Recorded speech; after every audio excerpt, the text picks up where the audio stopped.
마태복음 5장입니다. 5장 1절에 보면 무리를 보시고 란 것이 있습니다.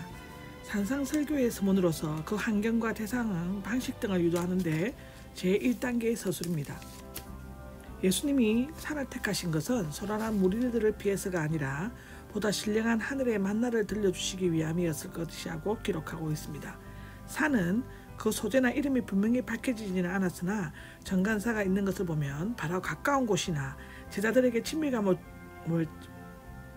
주는 자주 다니는 산이나 유대인의 산이라고만 해도 잘 알 수 있었던 익숙한 장소였던 것 같습니다. 예수님은 그 공생의 기간에 많은 교훈을 산 위에서 가르치셨습니다. 성경의 기록에 보면 마태복음 15장 29절, 마가복음 3장 13절, 6장 14절, 누가복음 6장 12절, 요한복음 6장 3절입니다. 산은 천국과는 보다 가까운 위치에 있는 것을 볼 수 있는데요.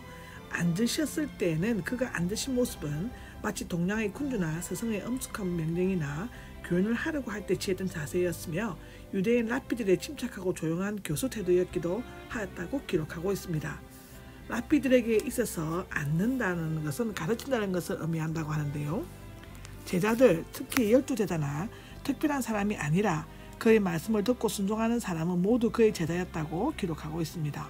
이것은 기독교의 시작으로 간주될 수 있고 다가왔다는 마태가 즐겨 사용한 단어인데요. 52번이나 나오고 마가복음에서는 6번 나오고 누가복음에서 10번 나오고 요한복음에서는 1번이 나옵니다. 이 다가왔다는 이 단어가 그렇습니다. 주님은 그를 따라 나오는 자에게 하늘의 계시를 말씀하신다고 성경은 기록하고 있습니다. 2절을 보면 입을 열어 가르쳐 이르시되가 있습니다. 히브리어로는 파다흐페, 엄숙하고 장엄하며 근이 있는 말을 할 때 사용되는데 신약 가운데서 가장 근이 있는 말씀을 뜻할 때나 한 개인의 마음을 열고 정성을 쏟을 때 사용했다고 하는데요. 시편 78장 2절, 사도행전 8장 35절에 기록되어져 있습니다. 가르치셨다는 사건이 일단 끝나버린 부정가거가 아니라 미완료 시상으로 되어 있어 그것이 반복된 습관적인 행동이었음을 나타냅니다. 그러므로 이 구절을 다시 번역하면 이것은 예수께서 그들에게 종종 가르치시곤 하신 말씀이다 라고 풀이할 수 있습니다. 이렇게 볼 때 산상설교는 예수께서 특별한 때, 특별한 경우에 하신 하나의 연속적인 설교가 아니라 제자에게 평소에 가르치신 모든 교훈의 요약이고 진수이며 핵심이라고 말할 수 있다고 기록하고 있습니다. 3절을 보면 심령이 가난한 자는 복이 있나니 천국이 그들의 것임이요 있습니다. 이 구절은 성경의 굉장히 많은 부분과 너무나 중요한 부분을 차지하고 있습니다. 마음이 가난한 사람들은 마음이 겸손한 상태를 말하는데요. 누가복음에서는 가난한 자, 누가복음 6장 20절에 나오는데 가난한처럼만 되어 있습니다. 심령이란 말이 더 첨가된 것은 예수님의 말씀이 근본적인 뜻을 밝히기 위해 더한 것으로 보여지고요. 마음은 가난함의 소재를 나타내는 위치격이 아니라 간과를 나타내는 관계를 나타내는 역격이며 따라서 심령의 거지처럼 가난한 자들 또는 자기들의 영적인 결핍을 느끼는 자는 복이 있다로 번역하기도 합니다.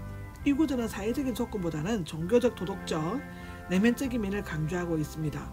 이것은 성경에도 많이 기록되어 있는데요. 누가복음 10장 22절, 요한복음 12장 33절, 사도행전 20장 22절, 로마서 12장 11절, 고린도전서 5장 3절에도 기록되어져 있습니다.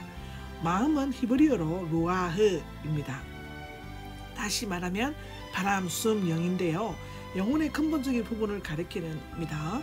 때로는 마음, 영혼, 심령 등으로 번역되는데 특히 간사가 있을 때는 단순히 마음이란 뜻이 아니고 보다 심오한 영혼의 내부적인 상태를 나타낸다고 하고요.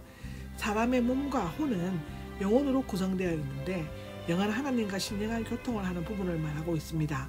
바리새인이나 서기관들의 형식적인 육신의 일을 중요시하였으나 예수님은 내적인 마음과 심령의 문제를 강조하였습니다. 가난한 70인역을 보면 아니란 것에 해당을 합니다. 시편 109장 16절에도 나오고요. 시편 40장 18절에도 나옵니다. 이 가난한 것은 신약의 34회가 나오고요. 다시 말하면 굽실거리다, 떨다, 두렵다, 움츠리다, 물러나다, 엎드리다의 뜻으로도 사용되어져 있습니다. 무릎을 꿇지 않으면 안 되는 빈궁을 말한다고 하는데요. 이 단어는 생계를 유지하기 위해서 노동해야 하는 것과는 달리 절대적인 극빈을 가리킵니다. 가난한 자를 가리키는 것보다 배우는 것을 명령하는 것보다는 순종하는 것을, 자만하는 것보다는 겸손한 것을 원하고 있습니다. 범죄 직후의 아담의 생태와 같이 심판의 저주 아래는 떨고 있는 상태에 있는 이러한 사람은 공로 없는 자까지라도 돌보시는 하나님의 은혜가 끝없이는 구원받을 길이 전혀 없습니다. 물론 가난이란 물질적인 면에서 생각할 때 축복이라고는 할 수 없지만, 또한 정신의 가난이나 빈곤도 자칫하면 사고범위나 이해가 결핍하다는 뜻이 되어 별로 좋은 인상을 던져주지는 못하고 있습니다. 이 가난이 내포하는 보다 깊은 뜻은 소극적으로 세상의 모든 재리와 탐욕, 염려와 수고에서 벗어나 거지같이 굽실거리며 하나님의 순수한 은혜만이 채워지도록 적극적인 노력을 계속하는 것을 나타낸다고 하는데요. 참으로 얻기를 바라고 자신의 모든 것을 포기한 가난한 심령에게는 그가 비운 겸손의 그릇의 분량만큼 이 세상에서나 미래에서 채워질 것입니다. 이것은 요한계시록 3장 17절 18절, 마태복음 9장 12절 13절에 나와 있습니다.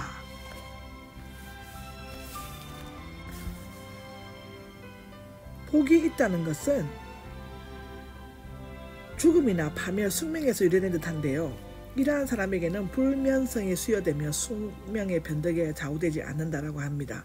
기독교의 행복과는 숙명이나 죽음의 영향 아래 있지 않고 영원한 하나님의 설미 속에 있으며 불멸의 영광에 도달하려고 추구하는 것을 말하는데요. 또한 이 용어의 원언어는 위대함을 의미했으나 초기에는 외적인 번영에 제한되기도 하며 때로는 부한 것과 동의어로 쓰여지기도 한다고 합니다.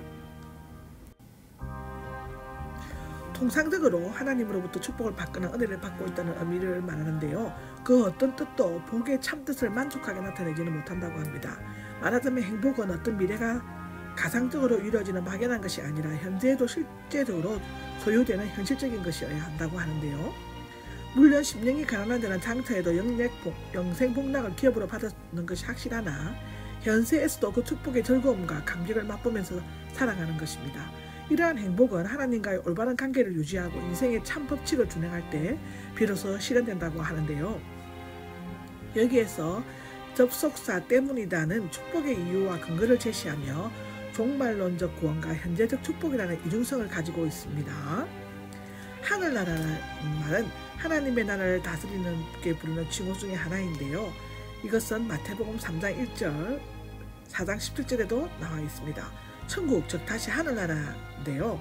왕이신 예수 그리스도가 중심이 되어 있고 그가 지배하시면 그에게서 나오는 은혜와 권세가 영광으로 충만해지는 곳이라고 합니다.